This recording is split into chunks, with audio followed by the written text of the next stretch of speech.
Are our learning institutions behind this new age stupidity? Some of our top learning institutions, you mentioned Harvard, they're filled with dogmatic certainties about the past and present, and so much of the ills that we seem to see in society had their roots in academia. Oh, yeah. I mean, I was at Harvard and MIT the other day, and, there's a row going on because a recent president of the college ordered an inquiry into the extent to which Harvard might have benefited from the slave trade and what Harvard's involvement was and this sort of thing. Well, there's a very large monument in the center of Harvard to the Harvard students who died fighting in the armies of the North and gave their lives up in a war that abolished slavery. So that's Harvard's legacy of slavery, actually. The most prominent legacy is the legacy of abolishing it, and all of these students giving up their lives for this cause. Again, it just gets lost. And no one seems to care about what we used to call the facts or the context. It's extremely alarming because it means that very didactic people, like the authors of the 1619 Project and others, can come up with tiny little factoids that they've Googled and totally ignore the monuments and the story and the actual facts of an entire nation's history.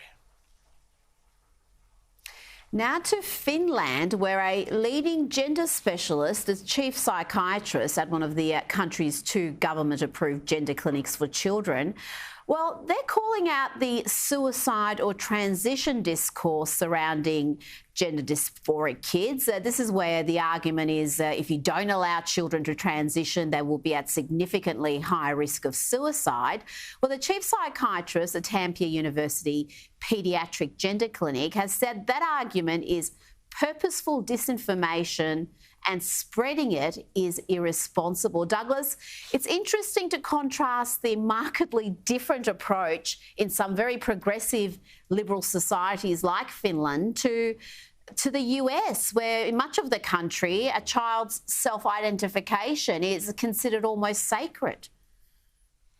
Yes, that's right. I mean, well, maybe it's because some of the more, as you say, progressive countries have actually progressed to a place where they've realized that they're doing things that are highly regressive.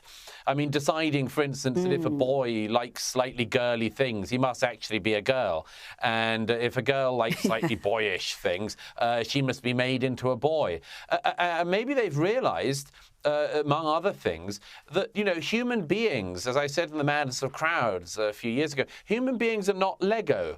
You can't just stick bits on us and take them off again. I mean, a lot of people sort of have pretended in recent years that, for instance, if a man wants to become a woman or a woman wants to become a man, it's very easy. It isn't. It isn't easy at all to even approximate the look of the opposite sex, and it's impossible to actually become it. If you look at the kind of mutilation of a body that is required for a woman who wants to become a man, the actual flaying of the arm, for instance. I mean, I've had to see a lot of these photographs of the so-called surgeries. Our successors are going to look at this like we do at the butchers of the Middle Ages.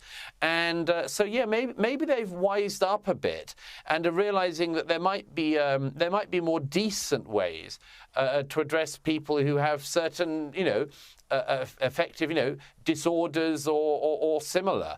But it's the people who think that they're doing these things in the name of the good that are actually doing some of the worst and most irresponsible things.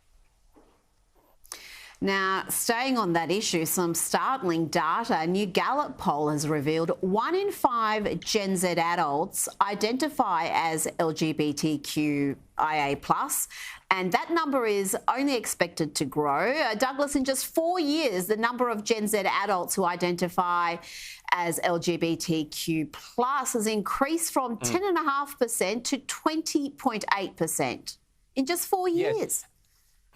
Yeah, if it keeps on this trajectory, we're all going to be gay by the year 2030. I'll tell you what I think is really going on here, Rita. The Q bit, the queer bit, is something that I think an increasing number of people identifying as the number of people who are actually gay in any population has remained very consistent and almost certainly always will. The Q bit, the queer bit, is something that people can say they are, even if they are completely straight, as we used to call it. I mean, obviously, it's a terrible condition these days to be born straight, because you're sort of being held back in life, particularly if you're a white straight male. I mean, then you're really doomed. But nowadays, you've got this great out. You can be married to you can be a guy who's married to a woman, but you can identify as queer. And I've seen cases of people doing this. And they say, "Oh, I just feel a bit frisky sometimes. I like dancing. I like Kylie Minogue." And then you're queer. So it's apart from mental health, it's the only way that a white male can get into the victim hierarchy these days, is to say, "Oh, I feel a bit queer today."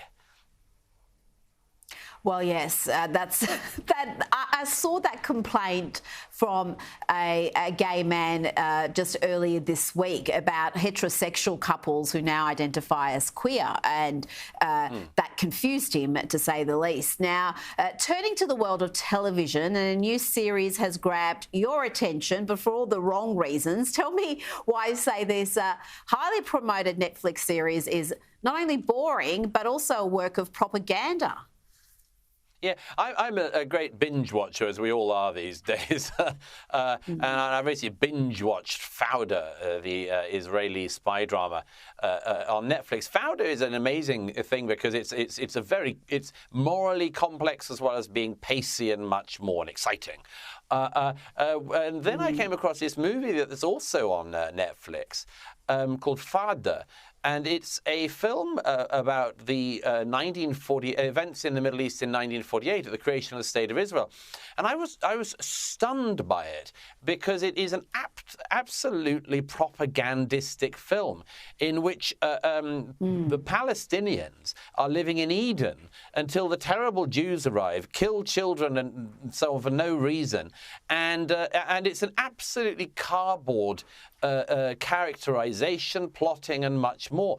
And I mentioned in this piece, I think what's going on here is that Netflix has been coming under pressure for producing Israeli-made content like Fauda. So they're trying to balance it out with Palestinian content. The only problem being, as I say, that the first of them is able to produce pacey and morally complex plots, and the second is outright propaganda against the Jews and against the creation of the State of Israel. It's quite amazing, and I think platforms like Netflix have got to be very aware. I'm not for censoring anything, but we've got to be very aware of the kind of content they promote in the name of having a sort of viewpoint diversity. Oh, and when Al Jazeera is singing the praises of a series, then, you can read into that what you will. And finally, I've got to ask you, is this King Charles's great revenge after Harry and Meghan have repeatedly humiliated the family with their worldwide privacy tour and victim playing? We learned that the King has evicted the couple from their UK home, Frogmore Cottage. And that decision, reportedly, was backed by future King Prince William, as well as Kate and Camilla. They were all very happy with this. What do you make of this, Douglas? Well, doubtless the Sussexes will get a new Netflix series and a new book because of their being victims, because of being evicted from Frogmore Cottage and having only, a number of other places to live. Meghan will probably say it's racism. Harry will threaten to broadcast another session with his shrink live, all, of course, as you say, in part of their international privacy tour. And then there's the final kicker in this, isn't there? Which is, it's said that the house, the Grace and Favour house that they had, it may be handed over to Prince Andrew.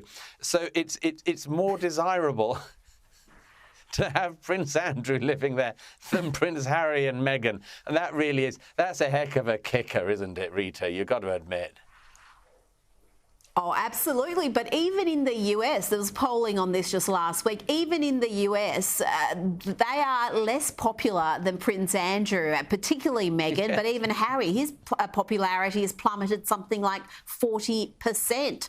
Can you imagine? Douglas, always a pleasure. Thank you for joining me. Great pleasure. Thank you.